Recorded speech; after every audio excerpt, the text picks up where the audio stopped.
बिदात करने वाला जितना भी उस अमल को नेकी का काम समझ करके करे, कल कयामत के दिन उसको समझ में आएगा कि मैंने तो इसको नेकी का काम समझ करके किया था, मगर आज ये मेरे हक में मुसीबत बन गया, मेरे गले की हड्डी बन गया। कयामत के दिन जब लोग प्यास से बेहाल होंगे, अल्लाह के नबी अपनी उम्मत के लोगों को जामे कौसर पिला रहे होंगे, कौसर का पानी पिला रहे होंगे, और अल्लाह के नबी की उम्मत के लोगों की निशानी क्या होगी? गौर से सुन लो अररिया वालों, भट्टाबाड़ी वालों, अल्लाह के नबी की उम्मत की निशानी ये नहीं होगी कि वो लुंगी पहनने वाले होंगे, वो टोपी लगाने वाले होंगे। उनकी ये पहचान भी नहीं होगी कि उनका नाम इस्लामी टाइप का नाम होगा। उनकी ये पहचान भी नहीं होगी कि वो गोश्त खाने वाले होंगे, बल्कि अल्लाह के नबी की उम्मत के लोगों की पहचान ये होगी कि उनके आज़ाए वज़ू चमक रहे होंगे। वो दुनिया से वज़ू करके और नमाज, वो दुनिया में वज़ू करते होंगे और नमाज पढ़ते होंगे, और वज़ू में जिन जिन चीज़ों को वो धोया करते थे वो सारी की सारी चीज़ें लाइट की तरह चमकेंगी। उनका चेहरा चमकेगा, उनका हाथ चमकेगा, उनकी केहूनियाँ चमकेगी, उनके पूरे आज़ाए वज़ू चमकेंगे, और ये चमक ही उनकी पहचान होगी कि अल्लाह के नबी के उम्मत के लोग हैं। अब जो बेचारा नमाज ही नहीं पढ़ता, वो किस मुंह से कहेगा कयामत के दिन कि मैं अल्लाह के नबी का उम्मत हूं? ये पासपोर्ट होगा कयामत के दिन। जैसे अगर आपको इंडिया से बांग्लादेश जाना हो, इंडिया से सऊदी अरब जाना हो, तो बगैर पासपोर्ट के आप नहीं जा सकते। वो पासपोर्ट आपकी पहचान होता है, पासपोर्ट आपको आगे जाने का एक जरिया होता है। अल्लाह के नबी कौसर का जाम पिला रहे होंगे, और गेट पर वहां एंट्री आपको तब मिलेगी जब आपके पास वजू का पासपोर्ट होगा, आपके पास नमाज का पासपोर्ट। अल्लाह के नबी अपनी उम्मत के लोगों को जामे कौसर पिला रहे होंगे। इतने में कुछ लोग आएंगे, अल्लाह के नबी उनको भी कौसर का पानी, और कौसर का पानी कैसा होगा? हदीस में अल्लाह के नबी फरमाते मन शरीबा मिन्हु ला यज़मा बादहु अबदा, जो कौसर का पानी एक बार पी लेगा उसके बाद उसको कभी प्यास नहीं लगेगी। अल्लाह के प्यारे नबी अपने उम्मतियों को जामे कौसर पिलाने की कोशिश कर रहे होंगे कि फरिश्ते आकर के रोक देंगे, अय अल्लाह के नबी आप इनको पानी नहीं पिला सकते। अल्लाह के नबी सवाल करेंगे क्यों नहीं पिला सकता? इनका जुर्म क्या है, इनकी गलती क्या है, इन्होंने क्या ऐसा काम किया है कि मैं इनको जामे कौसर नहीं पिला सकता? फरिश्ते जवाब देंगे इन्नका ला तदरी मा अहदसु बादक, अय अल्लाह के नबी आप नहीं जानते इन्होंने आपके बाद दीन के अंदर कौन कौन से नए नए काम किए। अय अल्लाह के नबी इन्होंने शबे बारात का त्यौहार भी मनाया, इन्होंने 12 रबीउल अव्वल को जुलूस भी निकाला, इन्होंने मुहर्रम की 10 तारीख को ताज़िये भी निकाले, इन्होंने कब्रों पर जा करके चादर भी चढ़ाई। अय अल्लाह के नबी इन्नका ला तदरी मा अहदसु बादक, आप नहीं जानते कि इन्होंने आपके दीन की शक्ल कैसी बना डाली, इन्होंने आपके दीन को कितना बदल डाला। जैसे ही अल्लाह के नबी को पता चलेगा ये बिदअती लोग हैं, जैसे ही आपको पता चलेगा कि ये वो लोग हैं जिन्होंने आपके दीन को बदल डाला, बुखारी और मुस्लिम के अल्फाज हैं, अल्लाह के नबी बड़े गुस्से से कहेंगे सुहकन सुहकन लिमन गय्यर बादी, ऐ फरिश्तों इनको घसीट करके मेरी आंखों से दूर लेके चले जाओ, इनको जहन्नम में लेकर के चले जाओ। इन्होंने मेरे दीन को बदल डाला, इन्होंने मेरी शरीयत को बदल डाला, इन्होंने बिदात और खुराफात के काम किए हैं, इनको मेरी आंखों से दूर लेके चले जाओ। तो बिदाती, बिदात करने वाला और दीन के अंदर नया नया काम निकालने वाला अगर ये कहता है कि हम नबी का दामन पकड़ लेंगे और सरकार का दामन पकड़ लेंगे, तो वो या कान खोल करके सुन ले वो कि कयामत के दिन उसको नबी का दामन नसीब नहीं है। एक बात और बताऊं, मुशरिक के लिए कयामत के दिन अल्लाह के नबी शफाअत भी नहीं करेंगे।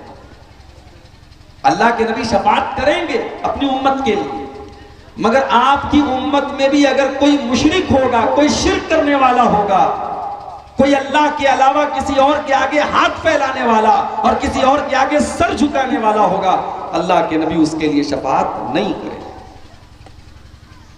आप पूछेंगे इसकी दलील क्या है? आइए दलील आपको दे देता हूं। बुखारी की रिवायत है, मुस्लिम की रिवायत है। अल्लाह के नबी के सहाबी हजरत अबू हुरैरा रजी अल्लाह ताला अन्हु अल्लाह के नबी के पास आते हैं और एक बड़ा ही इंपॉर्टेंट सवाल करते हैं, बड़ा ही अहम सवाल करते हैं। क्या सवाल करते हैं? अय अल्लाह के नबी, अय अल्लाह के नबी, वो कौन खुश नसीब इंसान है जिसकी शफाअत, जिसको आपकी शफाअत मिलेगी क़यामत के दिन? मन आसादुन्नासी भी शफाअती का या रसूल अल्लाह, अय अल्लाह के रसूल, कल क़यामत के दिन वो कौन सा खुश नसीब इंसान है जिसको आपकी शफाअत नसीब होगी, जिसकी आप सिफारिश करेंगे, जिसको जहन्नम से बचाने की आप अल्लाह से रिक्वेस्ट करेंगे, जिसको जन्नत में डालने की आप अल्लाह से गुजारिश करेंगे, वो कौन खुश नसीब होगा? अल्लाह के नबी ने क्या फरमाया? मेरे प्यारे साथियों, पूरे हिंदुस्तान में रात भर जलसा कहीं नहीं होता सिवाय आपके सीमांचल के। 2-2 घंटे की तकरीर पूरे इंडिया में कहीं नहीं होती सिवाय आपके शेरशाबादी और सिवाय सीमांचल और बंगाल के इलाकों में। गौर कीजिए आप, कम से कम 7 या 8 साल से तो मैं तकरीर करने आपके इलाके में आ रहा हूं। मुझसे पहले न जाने किस दौर से ये जलसे चले आ रहे हैं। रात रात भर तकरीरें हम सुन रहे हैं, लेकिन समाज के ऊपर कोई असर नहीं पड़ रहा है। जो बेनमाजी था वो आज भी बेनमाजी है, जो गलत काम करता था वो आज भी गलत काम कर रहा है। वजह क्या है? वजह यह है कि हम हदीसों को सुनते तो हैं मगर एक कान से सुन करके दूसरे कान से उड़ा देते हैं। हम जब अल्लाह के रसूल की हदीसों को सुनते हैं तो ये सोच करके नहीं सुनते कि हम इसके ऊपर अमल करेंगे, हम इसको अपनाएंगे। हजरत अबू हुरैरा को देखो, जब अबू हुरैरा ये सवाल करते हैं कि अल्लाह के नबी वो कौन सा खुश नसीब होगा जिसको आपकी शफाअत मिलेगी, तो अल्लाह के नबी क्या फरमाते हैं? लक़द ज़ननतु या अबा हुरैरा ला यसअलुनी अन हाज़ल हदीस अव्वल मिनका। ऐ अबू हुरैरा, मुझे पता था कि सबसे पहले ये सवाल मुझसे कोई करेगा तो तुम ही करोगे। लिमा रअयतु मिन हिर्सिका अलल हदीस। रख दीजिए, ले लेंगे। इसलिए कि अबू हुरैरा, मुझे पता है कि तुम हदीस को हासिल करने के लिए बेचैन रहते हो, तुम्हारे अंदर हदीस को सीखने की तड़प है, तुम्हारे अंदर हदीस को जानने की तड़प है। मेरे प्यारे भाइयों, हदीस की तड़प अपने दिल में पैदा कर लो, अल्लाह के रसूल की बातों को सीखने की तड़प अपने अंदर पैदा कर लो। अबू हुरैरा के नक्शे कदम पे चला करो, हदीस को जानने की कोशिश किया करो, हदीस को सीखने की कोशिश किया करो, हदीस पर अमल करने की कोशिश किया करो। रात भर तकरीर सुनना कमाल नहीं है, तकरीर से आपने कितना अमल किया ये ज्यादा अहम बात है और ये कमाल की बात है। अल्लाह के नबी ने फरमाया कि अबू हुरैरा, क़यामत के दिन वो खुश नसीब इंसान जिसको मेरी शफाअत मिलेगी। मन काला ला इलाहा इल्लल्लाहु खालिसन मिन क़िबल नफ्सिही, जो दिल से ला इलाहा इल्लल्लाह कहेगा, जो तौहीद के ऊपर रहेगा, जो शिर्क से अपने आप को बचाएगा, जिसने दुनिया में शिर्क नहीं किया होगा, जो तौहीद पर दुनिया से मरा होगा, उसको मेरी शफाअत नसीब होगी। तो नबी का दामन न तो किसी बिदती को मिलेगा, न किसी मुशरिक को मिलेगा, न शिर्क करने वाले को नबी का दामन नसीब होगा, न बिदअत करने वाले को नबी का दामन नसीब होगा। तो अल्लाह के यहाँ नेकी के कबूल होने की ये पहली कंडीशन है मेरे प्यारे साथियों, कि उस अमल के ऊपर अल्लाह और उसके रसूल की मुहर हो। दूसरी कंडीशन क्या है? दूसरी कंडीशन ये, वला युशरिक बिइबादति रब्बिही अहदा। अल्लाह ताला के यहाँ हमारा अमल तभी कबूल होगा जब हमने उस अमल के अंदर किसी को शरीक नहीं किया होगा, उस अमल को हमने सिर्फ और सिर्फ अल्लाह के लिए किया होगा। हमारा वो अमल प्योर होगा, शुद्ध होगा, खालिस होगा, उस अमल के अंदर कोई मिलावट नहीं होगी। हमने वो अमल सिर्फ और सिर्फ अल्लाह के लिए किया होगा, तब वो अमल हमारा अल्लाह की बारगाह में कबूल होगा, वरना हमारा अमल अल्लाह के कबूल नहीं होगा।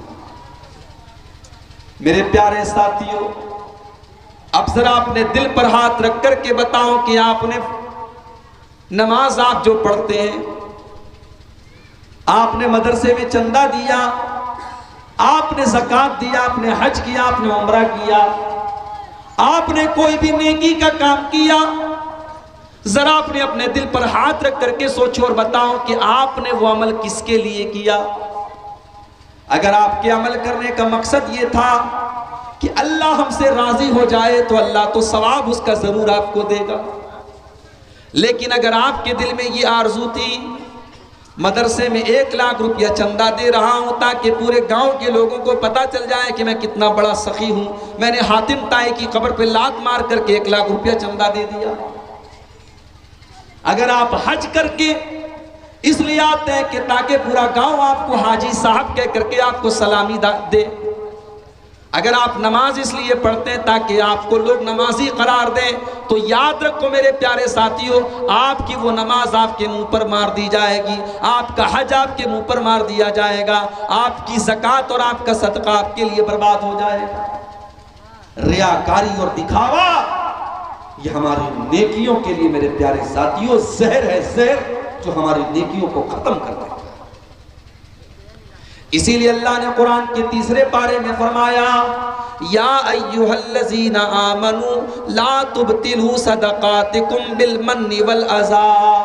ऐ ईमान वालो, जब तुम अल्लाह की राह में सदका और खैरात दिया करो, जब तुम दान दिया करो, जब तुम चंदा दिया करो, तो उस पर एहसान न जताया करो और किसी को तकलीफ न दिया करो।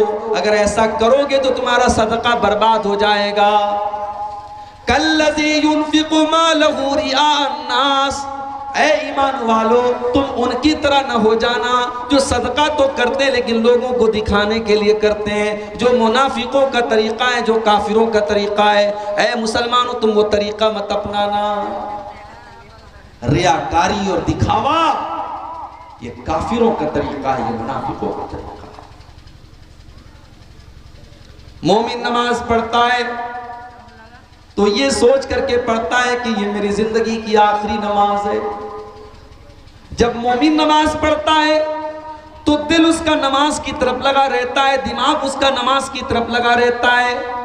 और जब मुनाफिक नमाज पढ़ता है तो कुरान करीम में अल्लाह बयान करता है, वइज़ा क़ामू इलस्सलाति क़ामू कुसाला।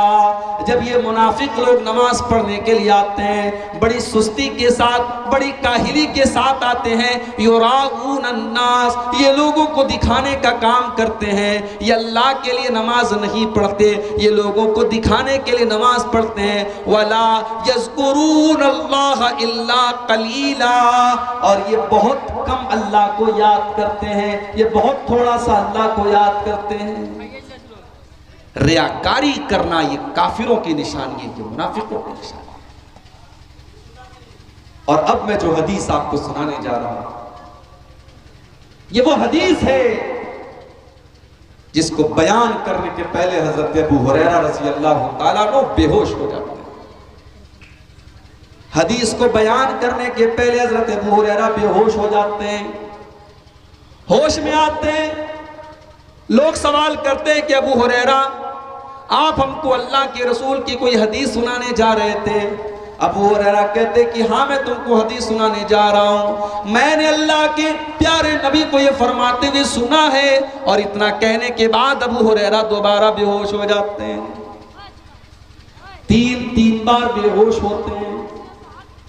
फिर जब तीसरी मर्तबा होश में आते हैं तो कहते हैं कि वो लोगों, मैंने अल्लाह के नबी से को ये फरमाते हुए सुना है, इन्ना अव्वलन नास युक़ज़ा यौमल क़ियामति सलासतुन, क़यामत के दिन सबसे पहले 3 लोगों का फैसला किया जाएगा। सबसे पहले 3 लोगों का फैसला किया जाएगा। नंबर 1, रजुलुन उस्तुशिद फी सबीलिल्लाह।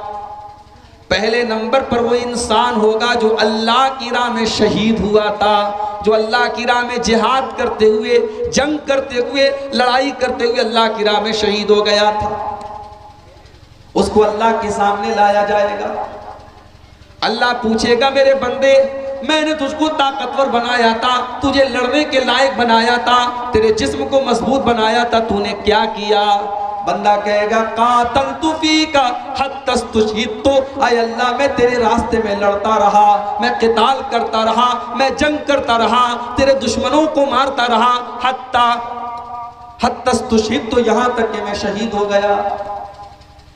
अल्लाह फरमाएगा तू झूठ बोल रहा, तो इसलिए नहीं लड़ रहा था कि मुझे राजी करने वाला था, अल्लाह को राजी करने वाला था। तू तो इसलिए लड़ रहा था ताकि दुनिया वाले कहें कि तू बहुत बड़ा वीर था, बहुत बहादुर था, तेरी वीरता के, तेरे बहादुरी के, तेरी शुजाअत के चर्चे हो, इसलिए तू लड़ता था और जंग करता था। तो तुझे जो चाहिए था वो तो तुझे मिल गया। और उसके बाद अल्लाह ताला हुक्म देगा और चेहरे के बल घसीट करके उसको जहन्नम में डाल दिया जाएगा। उसके बाद दूसरे आदमी को लाया जाएगा, ये बहुत बड़ा आलिम होगा, ये कुरान का आलिम होगा और कुरान का टीचर होगा। वरजुलुन तअल्लमल इल्मा व अल्लमहु, इसने इल्म दीन को सीखा होगा, सिखाया होगा। अल्लाह पूछेगा मेरे बंदे, मैंने तुझे दीन का आलिम बनाया, तुझे दीन की समझ अता फरमाई, तूने क्या किया? बंदा कहेगा अल्लाह मैं दीन को सीखता रहा और दीन को सिखाता रहा, अय अल्लाह मेरा मकसद ये था कि तू खुश हो जाए, तू राजी हो जाए, अय अल्लाह तेरी रजा के लिए, तुझे खुश करने के लिए मैंने दीन को सीखा और सिखाया। अल्लाह फरमाएगा कज़ब्ता, तू झूठ बोल रहा है, तूने इसलिए दीन को सिखाया, तूने इसलिए दीन को सीखा, तूने कुरान को इसलिए पढ़ा, लियुक़ाल इन्नहु क़ारिउन, ताकि दुनिया कहे कि ये कुरान का बहुत बड़ा कारी है, ये बहुत बड़ा अल्लामा है, ये बहुत बड़ा आलिम है, दुनिया वाले तेरी तारीफ करें। तूने तारीफ बटोरने के लिए सारा काम किया था, तो तुझे जो चाहिए था वो तो मिल गया। उसके बाद अल्लाह तबारक व तआला उस इंसान को जो दुनिया में आलिम था और टीचर था दीन का, कुरान का, उसको भी घसीट करके जहन्नम में डाल देगा। उसके बाद एक तीसरा आदमी आएगा, ये बहुत बड़ा पैसे वाला, बहुत बड़ा धनवान आदमी, बहुत पैसे वाला मालदार आदमी होगा। अल्लाह ताला पूछेगा मेरे बंदे, मैंने तुझको मुख्तलिफ तरीके का धन दौलत दिया, पैसा दिया, माल दिया, तूने क्या किया? बंदा कहेगा अल्लाह जहां पर भी मुझको पता चला कि वहां पैसा देने से तू खुश होता है, मस्जिद में, मदरसे में, यतीम खाने में, गरीबों के ऊपर, यतीमों के ऊपर मैंने खर्चा किया। आय अल्लाह मैंने तमाम नेकी के रास्तों पर खर्चा किया। आय अल्लाह इसलिए मैंने खर्चा किया ताकि तू खुश हो जाए। अल्लाह फरमाएगा कज़ब्ता, मेरे बंदे तू झूठ बोल रहा है, तू झूठ बोल रहा है, तूने इसलिए ये चंदा दिया, तूने इसलिए ये पैसा खर्च किया, लियुक़ाल इन्नहु जवादुन, ताकि लोग तुझे दान देने वाला दानी कहें, लोग तुझे सखी कहें, लोग तुझे फयाज कहें, लोग तुझे खर्च करने वाला कहें, लोग तेरी तारीफ करें। तो तुझे जो चाहिए था वो तो मिल गया। उसके बाद अल्लाह के नबी फरमाते हैं अल्लाह ताला उसको भी हुक्म देगा और वो घसीट करके जहन्नम में डाल दिया जाएगा। ये टॉप की 3 नेकी है मेरे भाई, अल्लाह की राह में जिहाद करना, कुरान का और दीन का इल्म सीखना और अल्लाह के राह में माल खर्च करना। ये टॉप की 3 नेकी है। मगर ये तीनों नेकी करने वाला सबसे पहले कयामत के दिन जहन्नम की आग में डाला जाएगा। तिरमिज़ी की रिवायत है, जब ये हदीस हजरत अमीर मुआविया के सामने पढ़ी गई, हजरत अमीर मुआविया रोने लगे, इतना रोए कि बेहोश हो गए। और जब होश में आए तो कहने लगे इतनी बड़ी बड़ी नेकी करने वाले अल्लाह की बारगाह में बर्बाद हो जाएंगे तो हमारा तुम्हारा क्या होगा। उसके बाद हजरत मुआविया ने सूरह हूद की वो 2 आयतें पढ़ी। कौन सी 2 आयतें? अल्लाह ने फरमाया मन कान युरीदुल हयात दुनिया व ज़ीनतहा नुवफ़्फ़ी इलैहिम आमालहुम फ़ीहा व हुम फ़ीहा ला युबख़सून। जो दुनिया में नेक अमल करेगा, अच्छा अमल करेगा, लेकिन अल्लाह को खुश करने के लिए नहीं करेगा, बल्कि दुनिया कमाने के लिए करेगा, दुनिया वालों की तारीफ बटोरने के लिए करेगा, हम उसकी नेकी का बदला उसको दुनिया में दे देंगे, हम दुनिया में कोई कमी नहीं करेंगे। उलाइकल्लज़ीना हबितत आमालुहुम, यही वो लोग होंगे जिनकी नेकियां बर्बाद हो जाएंगी और उनको आखिरत में उनको कुछ मिलने वाला नहीं है, आखिरत में कुछ नहीं मिलेगा मेरे भाई। अगर आपकी नीयत सही नहीं है, आपके दिल में इखलास नहीं है,